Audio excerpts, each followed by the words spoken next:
Naxçıvan Dövlət Universitetinin müəllimləri üçün artıq 4 ayda davam edən beynəlxalq layihə üzrə təlimlər yekunlaşıb. Layihə British Council, BP və Naxçıvan Dövlət Universitetinin birgə əməkdaşlığı çərçivəsində reallaşıb.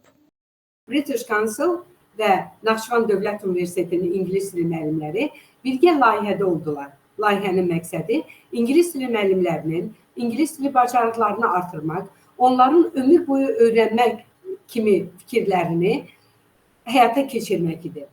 Layihədə tək ingilis dili müəllimləri deyil, ingilis dili ixtisaslarını tələbələrə tədris edən digər ixtisas müəllimləri də iştirak edirdi. Naxçıvan Dövlət Universitetinin müəllimləri layihədə çox böyük bacarıq göstərdilər. Təlimlərdə universitetin ingilis dili müəllimləri və tədrisi ingilis dilində olan ixtisaslarda dərs deyən müəllimlər iştirak ediblər. 16 oktyabr 2024-cü il tarixdə APTIS dediyimiz təlimin ilkin diaqnostik testi keçirilmişdi Naxçıvan Dövlət Universitetində Britaniya Şurası İmtahan Mərkəzi tərəfindən.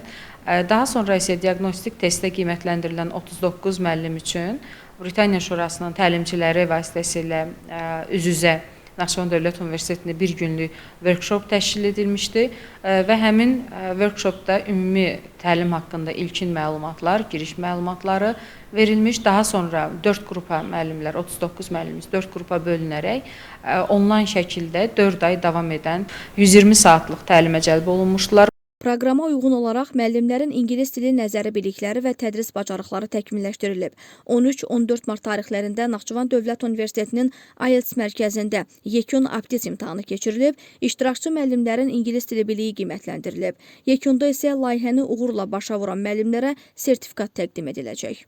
Bu gün Naxçıvan Dövlət Universitetində keçirilən APTIS imtahanında iştirak etmişəm. İmtahan çox şəffaf keçirildi və əminəm ki, beynəlxalq standartlara uyğun idi. Bu imtahan keçirilməmişdən bir neçə ay qabaq diaqnostik qiymətləndirmədə iştirak etdik. Bu sayədə müəllimlərimiz Naxçıvan Muxtar Respublikasının xaricinə çıxmadan bir çox sertifikatlar ala bilir, təlimlərdə iştirak edirlər.